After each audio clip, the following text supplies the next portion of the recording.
किसने कहा कि चमत्कार नहीं होते?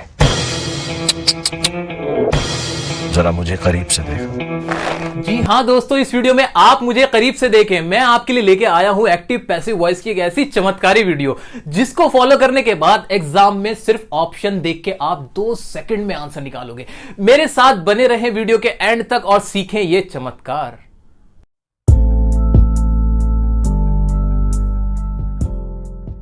दोस्तों, एक्टिव पैसिव वॉइस करने के लिए आपका टेंसेस का आना बहुत जरूरी है। अगर आपको टेंसेस आते हैं तो बहुत अच्छी बात है, अगर नहीं भी आते तो कोई बात नहीं। हमने आपके लिए टेंसेस की एक वीडियो बना रखी है जिसमें हमने 2 महीने का कोर्स मात्र 2 घंटे में करा रखा है। तो वहां जाके आप डियर सर के स्टाइल में टेंसेस को सीख सकते हैं। अब हम आते हैं एक्टिव पैसिव पे। पहले हम देखेंगे उसका कॉन्सेप्ट और कॉन्सेप्ट के बाद देखेंगे शॉर्ट ट्रिक। हाँ, जो शॉर्ट ट्रिक हम देखेंगे और उसको करने के बाद आप एग्जाम में ऑप्शन को देख के सही करने वाले हो। जी हाँ, ऑप्शन देखते ही सही आंसर लिखने वाले हो। तो जल्दी से देख लेते हैं कॉन्सेप्ट। आइए, कॉन्सेप्ट क्या है एक्टिव पैसिव वॉइस का? तो एक्टिव पैसिव वॉइस को समझने के लिए हमें पहले समझना पड़ेगा सेंटेंस को। भाई, सेंटेंस 3 चीजों से मिलकर बनता है। एक होता है हमारा सब्जेक्ट, एक होती है हमारी वर्ब और एक होता है हमारा ऑब्जेक्ट। यही तो होता है, ठीक है। ये 3 चीजें होती हैं। सब्जेक्ट कौन हो गया? जो काम करता है। ऑब्जेक्ट कौन हो गया? जिसके ऊपर काम किया जाता है। और वर्ब जो भी हमारी क्रिया हो रही होती है, जो भी हमारा काम हो रहा होता है। अब तक जो भी आप पढ़ के आए हो ना,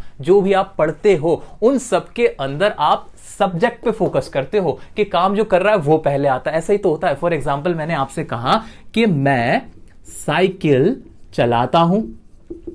मैंने ये सेंटेंस लिखा, इसके अंदर काम कौन कर रहा है? मैं तो हो गया मेरा सब्जेक्ट। और काम हो क्या रहा है? चलाने का साइकिल को, तो ये हो गई हमारी वर्ब। और ऑब्जेक्ट किसको चलाया जा रहा है? साइकिल को, तो ये हो गया हमारा ऑब्जेक्ट। इसको ऐसे ही तो पढ़ते हो। लेकिन अब आपसे एक सवाल अगर मैं करूं, क्या सवाल? कि आपके कितने कान होते हैं? जी हाँ, आपके कितने कान हैं? 2 कान होते हैं। अच्छा, 2 क्यों होते हैं? 2 कान हमारे इसलिए होते हैं ताकि हम कान को चाहे इधर से पकड़ें या इधर से, बात एक ही रहेगी। जी हाँ, इसी तरह का कॉन्सेप्ट ही है एक्टिव पैसिव वॉइस का। हम जो भी बात कह रहे हैं उसको चाहे हम एक्टिव में कहें या पैसिव में, बात एक ही रहेगी। अब इस सेंटेंस को देखो इस तरह से, मैं साइकिल चलाता हूं। ये बात हुई कि मैं साइकिल चला रहा हूं, यानी चलाने वाला मैं और साइकिल को मैं चला रहा हूं। अगर मैं इसको कहने लगूं कि साइकिल को चलाया जाता है मेरे द्वारा, साइकिल को चलाया जाता है मेरे द्वारा। अब मैंने इसको अगर ऐसे बोला तो क्या गलत हो गया? क्या सेंटेंस बदल गया? नहीं, बिल्कुल नहीं बदला। सेंटेंस वही रहा दोस्तों। बस इसमें फर्क क्या हो गया? मेरा कहने का तरीका बदल गया। कान मैंने इधर से नहीं पकड़ा, इस बार इधर से पकड़ लिया। तो यानी मैं कह सकता हूं कि पैसिव वॉइस में हम क्या करते हैं, जो हमारा ऑब्जेक्ट होता है वो पहले आ जाता है, जो हमारा सब्जेक्ट होता है वो बाद में आ जाता है। अगर मैं इस स्ट्रक्चर की बात करूं तो ये ऑब्जेक्ट होगा, ये आएगा पहले, ये जो सब्जेक्ट होगा ये जाएगा लास्ट में, वर्ब अपनी जगह खड़ी रहेगी। लेकिन पैसिव वॉइस में हमेशा वर्ब की फॉर्म होगी थर्ड। जी हां, वर्ब के आप लगा देना थर्ड फॉर्म। कोई भी पैसिव वॉइस बनाओ, पैसिव वॉइस की पहचान ही ये है। लो, पहली ट्रिक तो यहीं पर क्लियर हो गई। क्या? कि वर्ब की हमारी फॉर्म जो होगी वो होगी थर्ड। पैसिव वॉइस के अंदर थर्ड फॉर्म इस्तेमाल होती है, ठीक है। तो ये रहा कॉन्सेप्ट। तो यहां पर हमारा आ गया ऑब्जेक्ट, यहां आ गई हमारी वर्ब और यहां आ गया हमारा सब्जेक्ट। उल्टा हो गया और कुछ नहीं हुआ। तो ये तो हमारा मोटा मोटा कॉन्सेप्ट के पैसिव वॉइस होती क्या है। कुछ भी नहीं होती पैसिव वॉइस, बस बात कहने का तरीका अलग होता है। इसके अंदर ऑब्जेक्ट पहले आ जाता है। तो अब हम एग्जाम्पल देख सकते हैं। जैसे मैंने आपसे कहा, मैं एक खत लिखता हूं। यहां पर सेंटेंस था, मैं एक खत लिखता हूं। खत लिखने वाला कौन? मैं। लिखा क्या जा रहा है? खत, यानी वो हुआ ऑब्जेक्ट। मैं इसको कह सकता हूं, एक खत लिखा जाता है मेरे द्वारा। तो ये क्या हो गई? हमारी पैसिव वॉइस। ऐसे ही मैं कह सकता हूं कि हम खाना खा रहे हैं, और पैसिव क्या बनेगी इसकी? खाना खाया जा रहा है हमारे द्वारा। मैं आपको पढ़ा रहा हूं, और इसकी पैसिव वॉइस क्या हो जाएगी? कि आपको पढ़ाया जा रहा है मेरे द्वारा। ठीक है, तो सब ये हमने क्या करा, एक्टिव पैसिव को इसको हम चेंज करते गए। ये तो थी हिंदी की बात। अब आ जाते हैं हम अपने एग्जाम के अंदर। एग्जाम में आपको एक एक्टिव का सेंटेंस होगा, उसको कहा होगा कि इसको पैसिव में बदल दो। तो कैसे करोगे उसकी ट्रिक अब हम देखेंगे। दोस्तों, जैसा कि मैंने आपको बताया है कि पैसिव वॉइस के अंदर वर्ब की थर्ड फॉर्म इस्तेमाल होगी। कोई सा भी पैसिव वॉइस होगा, फॉर्म आएगी थर्ड। तो ये तो दिमाग में रख लेना, भूलना मत बिल्कुल भी। अब आओ देखते हैं हमारी पहली ट्रिक। पहली ट्रिक क्या है कि कहीं भी अगर कंटिन्यूअस टेंस हो, कंटिन्यूअस टेंस कोई भी होगा, यानी उसकी मेन वर्ब की फर्स्ट फॉर्म के साथ आईएनजी आ रही होगी, ये तो होता है मेन वर्ब की फर्स्ट फॉर्म के साथ आईएनजी आ रही होती है, बिल्कुल क्लियर है। हाँ, कंटिन्यूस किसी का भी हो, जहां भी काम चल रहा होता है उसमें मेन वर्ब की फर्स्ट फॉर्म होती है और आईएनजी आ जाता है। जैसे कम होगा तो कम का कमिंग हो जाएगा, मेक का मेकिंग हो जाएगा, प्ले का प्लेइंग हो जाएगा, ऐसा होता है। अब जब इस तरह के सेंटेंस की पैसिव वॉइस आए, इस तरह के सेंटेंस की पैसिव वॉइस आप करने जा रहे हो, तो उसको बनाने का तरीका सुनो। उसको बनाने का तरीका यह होगा कि उसके अंदर बीइंग आ रहा होगा। क्या आ रहा होगा? BEING, being. ये वर्ड उसमें लिखा हुआ होगा। किसी का भी कंटिन्यूअस टेंस होगा उसमें फिर जो पैसिव होगी वो बीइंग में जरूर होगा। बीइंग कब आएगा? बीइंग तब आएगा जैसे अगर ये प्रेजेंट का कंटिन्यूअस है, इज एम आर के साथ यहां पे लगा हुआ था इज एम आर, तो इज एम आर के बाद बीइंग आ जाएगा। अगर ये पास्ट कंटिन्यूअस की थी तो वाज वर्ब के साथ बीइंग आ जाएगा, लेकिन ये बीइंग जरूर आएगा। अच्छा, वर्ब की कौन सी फॉर्म आएगी? हाँ, वर्ब की तो थर्ड फॉर्म ही आएगी, तो वो तो सोचने वाली बात ही नहीं है। हमें बस ये वर्ड याद रखना है कि अगर कंटिन्यूअस का एक्टिव वॉइस है और पैसिव वॉइस का हम ऑप्शन ढूंढ रहे हैं, तो हम वो वाला ऑप्शन देखेंगे जिसमें बीइंग आ रहा है और उसको करेक्ट कर देंगे। आंसर मिल गया आपको सही और आपको मार्क्स मिल गए। आओ चलो एग्जाम्पल देखो, जल्दी से आ जाते हैं, एग्जाम्पल देखते हैं। मैं यहां पे आपको लिख देता हूं एक, यहां पे लिखते हैं हम एक एक्टिव वॉइस का एग्जांपल। एग्जांपल हो सकता है जैसे वी आर प्लेइंग क्रिकेट। इसका मतलब क्या हो गया कि हम क्रिकेट खेल रहे हैं, हम क्रिकेट खेल रहे हैं और मैंने देखा यहां पे आर प्लेइंग यानी ये प्रेजेंट कंटिन्यूअस क्या है, रूल क्या है, ट्रिक क्या है? ट्रिक ये है कि हमें बीइंग लगा हुआ मिलेगा। अब इसका ऑप्शन क्या हो सकता है? इसका ऑप्शन आपको कैसे मिलेगा? We are playing cricket, object पहले है, cricket is played by us। एक ऑप्शन क्या हो सकता है? Cricket was played by us। एक ऑप्शन है आपका we have played cricket, और लास्ट ऑप्शन है आपका cricket is being played by us.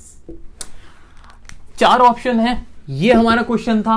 Trick क्या थी? बीइंग वाला पकड़ना है। बीइंग वाला कौन सा है इसमें? Cricket is played by us नहीं है, cricket was played by us नहीं है, वी हैव प्लेड क्रिकेट नहीं है, क्रिकेट इज बीइंग। अरे सर ये वाला, ये रहा बीइंग आ गया। अच्छा ये रहा। अच्छा, वर्ब की कौन सी फॉर्म है? सब में थर्ड थी वैसे तो, लेकिन इसमें हमें देखना कि थर्ड फॉर्म है। हाँ जी थर्ड फॉर्म भी, ये वाला रूल भी क्लियर हुआ, यानी ये पैसिव है, बिल्कुल सही है। थर्ड फॉर्म आई, बीइंग आ गया। आपका आंसर आपको यहां पर मिल गया। ये तो एक एग्जाम्पल था। आइए अब हम वो एग्जाम्पल करते हैं, वो वाले एग्जाम्पल जो एग्जाम्स में पूछे जा चुके हैं, और ये वाली ट्रिक अप्लाई करनी है। इसी ट्रिक को फॉलो करके देखना कैसे हम आंसर लेके आएंगे। दोस्तों अब आप अपने अपने स्टॉप वॉच निकाल लो और देखना कि कितने सेकंड्स में आपका आंसर निकल के आता है। हाँ जी, जैसा कि आपके स्क्रीन पे क्वेश्चन आ रहा है, पास्ट एग्जाम में पूछा हुआ क्वेश्चन है। आइए क्वेश्चन पढ़ते हैं। क्वेश्चन क्या कहता है? Select the one which best expresses the sentence in passive voice. के पैसिव वॉइस बनानी है और सेंटेंस लिखा हुआ है एक्टिव का, Sheela was writing a letter. जी ट्रिक क्या पड़ी थी? ट्रिक ये देखी थी कि अगर कंटिन्यूअस हो तो ढूंढना है ऑप्शन बीइंग वाला। आओ ढूंढते हैं। ए ऑप्शन में बीइंग है नहीं है, बी में ऑप्शन में बीइंग है, हाँ है जी। आंसर मिल गया, आंसर है आपका बी। अब देखो कितने सेकंड में आंसर आया। जी हाँ, अब आप देख लो कितने सेकंड में आया आपका आंसर। आंसर हमने ढूंढ लिया बिल्कुल। अच्छा, अब एक चीज देखनी है आपको, वो चीज ये है कि डी ऑप्शन में भी बीइंग आ रहा है। अरे सर इतने इंटेलिजेंट तो आप हो कि हमारा जो सेंटेंस है, जो क्वेश्चन है, वो पास्ट टेंस में था, तो पास्ट की पैसिव वॉइस पास्ट में ही तो बनेगी, जबकि डी में हमारा इज आएगा जो कि प्रेजेंट है, इसलिए डी ऑप्शन हमारा बिल्कुल नहीं होना। तो ये तो कॉमन सेंस की बात थी। तो देखा कितनी आसानी से हमने ट्रिक को फॉलो करा, आंसर निकाला। एक और क्वेश्चन देखेंगे अभी। एक क्वेश्चन ये आया हुआ है कि समवन इज फॉलोइंग अस और इसकी पैसिव वॉइस बनानी है। ट्रिक क्या है? इज फॉलोइंग समझ में आ गया, प्रेजेंट कंटिन्यूअस है। क्या ढूंढना है? बीइंग ढूंढना है। बीइंग ढूंढो। ए ऑप्शन में बीइंग है नहीं है, बी में बीइंग है हाँ है, लेकिन सी में भी तो बीइंग है, लेकिन आपको जैसे पता है वो पास्ट है, वर लगा हुआ है, तो आंसर आ जाएगा बी, बिल्कुल कॉन्फिडेंस के साथ आएगा। अच्छा एक चीज और समझ लो दोस्तों, क्या कि जो आंसर है वी बन गया, अस का वी बन गया, वो ऐसे बन गया कि जो हमारा ऑब्जेक्ट था वो सब्जेक्ट हो जाता है हमारे पैसिव वॉइस बनाते हुए, तो सब्जेक्टिव केस लग गया, अस का वी बन गया, आप जानते ही हो, और समवन का समवन ही रहा, क्योंकि समवन का कोई प्रोनाउन तो है नहीं जो चेंज हो जाता। ठीक है, तो ये हमारा बी आया। अब अगला क्वेश्चन देखते हैं। अगला क्वेश्चन है हमारा, where were they playing the cricket match. Sir ये तो डिफरेंट क्वेश्चन है, ये कैसे करूं? आपने बताया नहीं। अरे बताया तो है, ट्रिक वही तो है। ट्रिक क्या है? कुछ भी नहीं। इज प्लेइंग हो, वॉज प्लेइंग हो, कुछ भी हो, कंटिन्यूअस होना चाहिए। आपको तो बीइंग ढूंढना है। बीइंग ढूंढो ना, इसके अंदर बीइंग कहां है? बीइंग है। ए ऑप्शन में बीइंग है नहीं है, बी में है नहीं है, सी में है नहीं है, डी में है। भाई डी पकड़ लो, डी इसका आंसर हो जाएगा, कुछ सोचना ही नहीं। देखो कितने आसानी से बन रहे हैं, कोई भी टाइप का क्वेश्चन आ जाए, कितना ही लंबा क्वेश्चन आ जाए, बस देख लो। अगर आईएनजी लगा हुआ है वर्ब के साथ तो आपको ढूंढना है बीइंग, और बीइंग जिसमें मिल जाए वो लगा दो आंसर, बिल्कुल खत्म बात। और क्वेश्चन देखेंगे सर, और क्वेश्चन देखेंगे, जितने क्वेश्चन है सब देखेंगे अपने। आज यहां पर हम पक्का करके जाएंगे कि एग्जाम में कोई भी क्वेश्चन आ जाए एक्टिव पैसिव वॉइस का, हम ट्रिक यूज करेंगे और टाइम बचाते हुए मार्क्स स्कोर करेंगे। अगला क्वेश्चन क्या है? अगला क्वेश्चन है हमारा, the boys were digging a hole in the ground. इसमें भी डिगिंग आ गया, यानी आईएनजी लगा हुआ है, पास्ट का कंटिन्यूअस है, तो बीइंग देख लो। बीइंग पहले ऑप्शन में इसमें बीइंग है, हाँ है, आंसर तो इसका यही हो जाना चाहिए क्योंकि बाकियों में तो बीइंग है ही नहीं। सर इसका आंसर हो गया ए। अब लगा लो, आप सेकंड्स काउंट करो ना, कितना टाइम लगा आपको इतने सारे क्वेश्चन करने में। सर कोई टाइम नहीं लगना, इसी तरह हमने इस ट्रिक को फॉलो किया और सारे आंसर को निकाल लिया। अच्छा, अब एक और क्वेश्चन है, थोड़ा और टिपिकल क्वेश्चन देख लेते हैं, देखते क्या हम उसमें फंसते हैं। जी बिल्कुल नहीं फंसेंगे वैसे तो। दोस्तों क्वेश्चन है, the police are questioning Mr and Mrs Sharma. तो ये भी कंटिन्यूअस था। बीइंग वाला ढूंढो ना इसके अंदर, बीइंग वाला। ए में बीइंग है, नहीं है। बी में बीइंग है, नहीं है। सी में बीइंग है, नहीं है। डी में बीइंग है, यही आंसर है। बिल्कुल हमने इसको भी कर लिया, बिल्कुल नहीं फंसे सर। कितने ही टाइप के क्वेश्चन दे दो, आ जाओ मैदान में और हमें क्वेश्चन दे दो, हम तो करेक्ट आंसर ही करके आएंगे। तो हमने ये देखे थी पहली ट्रिक और उसके ऊपर बेस्ड क्वेश्चन जो हमने सक्सेसफुली बना दिए। अगर वीडियो समझ में आ रही है, मजा आ रहा है, तो प्लीज इसको लाइक करना ना भूलें। अब आते हैं हमारी दूसरी ट्रिक की तरफ। जी हां, एक और गोल्डन ट्रिक हम फॉलो करेंगे और अपने आंसर बनाएंगे। दोस्तों अब हम बढ़ते हैं हमारी दूसरी ट्रिक की तरफ। जी हां, बिल्कुल कंसंट्रेशन बना के रखना क्योंकि यही ट्रिक आपको एग्जाम में मार्क्स दिलाने वाले हैं और आपका टाइम बचाने वाले हैं। दूसरी ट्रिक क्या है और समझो। जब भी आप कोई एक्टिव वॉइस देखो जिसके अंदर इस्तेमाल हो रहा हो हैज, हैव और हैड, अगर इनमें से कोई भी इस्तेमाल हो रहा हो तो दिमाग के पर्दे खोल लेना कि ये तो होंगे हमारे परफेक्ट टेंस। जी हां, प्रेजेंट, पास्ट, फ्यूचर के परफेक्ट टेंस में हैज एंड हैड का इस्तेमाल होता ही होता है और इनके साथ मेन वर्ब की ऑलरेडी भी थर्ड फॉर्म ही लगी हुई होती है। पैसिव वॉइस में भी थर्ड फॉर्म ही लगी हुई होती है, तो फॉर्म की तो हमें टेंशन लेनी ही नहीं। हमें बस ये देखना अगर हैज, हैव, हैड आ रहा है एक्टिव के अंदर तो हमें ऑप्शन क्या ढूंढना है? जी हमें ऑप्शन तब ढूंढना है बीन वाला। जी हां, हमें वो ऑप्शन ढूंढना है जिसके हैज, हैव और हैड के बाद बीन लगा हुआ हो। क्या लगा हुआ हो? BEEN। ये अगर लगा हुआ है तो ये करेक्ट आंसर है। बिल्कुल ये ढूंढो और कुछ मत देखो, सारे ऑप्शन भूल जाओ ना, बस आप तो ये देख लो हैज, हैव, हैड। अगर आपकी एक्टिव है, पैसिव में क्या देखना, हैज हैव हैड के साथ बस बीन लगा हुआ होना चाहिए, कोई चेंज नहीं होगा। मेन वर्ब का भी कोई चेंज नहीं होगा। क्यों? क्योंकि अब तो पता ही है हमें कि पैसिव वॉइस तो किसी की भी हो, वर्ब की तो थर्ड फॉर्म ही उसमें लिखी हुई होती है। तो ये भी मजेदार ट्रिक है। अब इसके एग्जांपल्स देखेंगे और देखेंगे कैसे पास्ट जो हमारे एग्जाम में क्वेश्चन आ चुके हैं वो कितने आसान थे और आपके एग्जाम में भी जब क्वेश्चन आएगा वो भी आपको बहुत आसान लगेगा। तो आइए क्वेश्चन देखते हैं, ट्रिक को फॉलो करते हैं और करेक्ट आंसर चूज कर लेते हैं। तो क्वेश्चन है, the government has launched a massive tribal welfare programme in Jharkhand. Sir question तो बड़ा टिपिकल सा है, मुझे क्या करना है? मुझे ट्रिक फॉलो ये करनी है कि मैंने देखा इसके अंदर हैज आया, यानी पैसिव वॉइस में इसमें बीन जरूर होगा। आओ बीन वाला ढूंढते हैं। ए ऑप्शन में बीन है, नहीं है। बी ऑप्शन में बीन है, हाँ है। सी में है, नहीं है। डी में नहीं है। तो यानी मुझे पता चल गया कि बी मेरा करेक्ट आंसर है। बिल्कुल। कितने सेकंड्स लगे? कुछ भी नहीं। हिंदी सोचनी पड़ी क्या इसकी? नहीं सोचनी पड़ी। अगर हिंदी भी नहीं आती, क्वेश्चन समझ में भी नहीं आ रहा, तब भी करेक्ट आंसर लिख के आओगे, मार्क्स आपको जरूर मिलेंगे। आओ अगला क्वेश्चन देखते हैं। अगला क्वेश्चन है हमारा, the minister had already informed his cabinet about his decision. इसके अंदर भी मैंने देखा हैड आया, यानी पैसिव वॉइस में बीन आएगा, वही फॉलो करेंगे।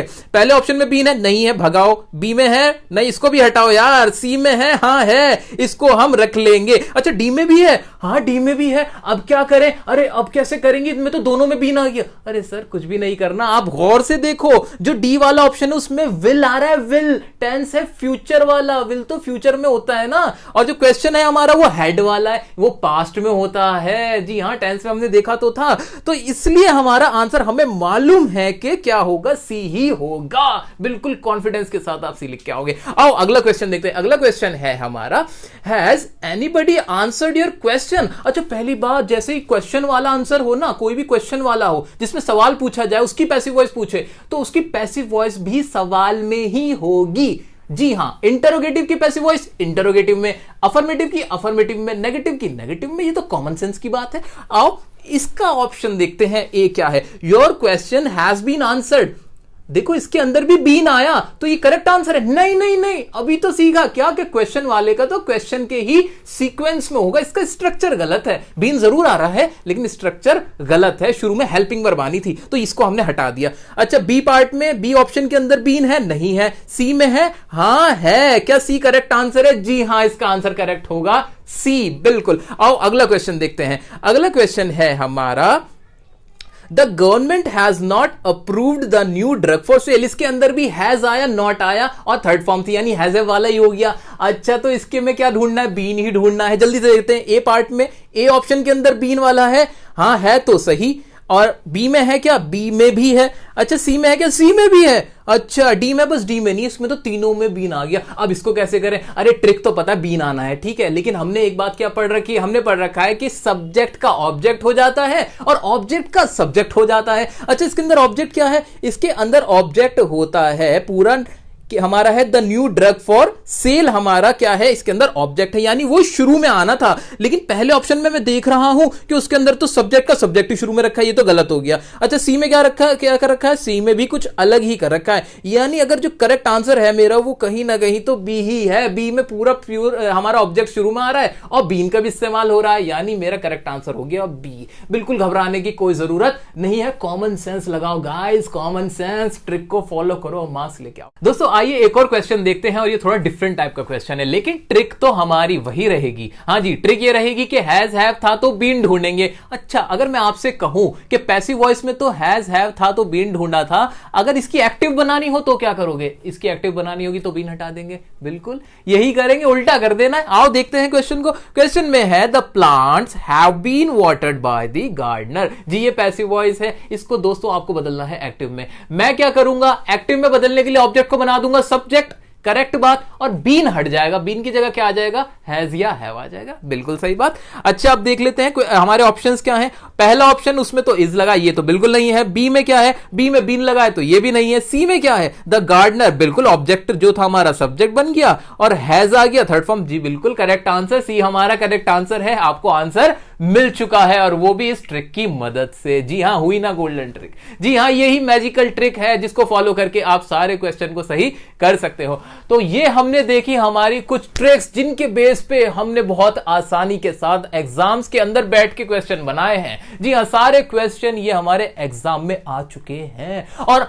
बिल्कुल बिल्कुल 100% चांस है, कोई शक की बात नहीं कि ऐसे ही क्वेश्चन बस थोड़ा बहुत चेंज होने वाला है, आपके एग्जाम में भी आएंगे और आप ये ट्रिक फॉलो करके बिल्कुल सही लिख के आने वाले हो। वीडियो आपको पसंद आई हो तो शेयर कर दे सारे में, कहीं भी कोई कंजूसी ना करे। वीडियो को लाइक कीजिए अगर आपको वीडियो पसंद आई। चैनल को अगर सब्सक्राइब नहीं किया है तो क्यों नहीं किया है दोस्तों, जल्दी से सब्सक्राइब कीजिए और हमारी आने वाली वीडियोस के साथ भी आपको ऐसे ही जुड़े रहना है और हमें सपोर्ट करते रहिए। Thank you.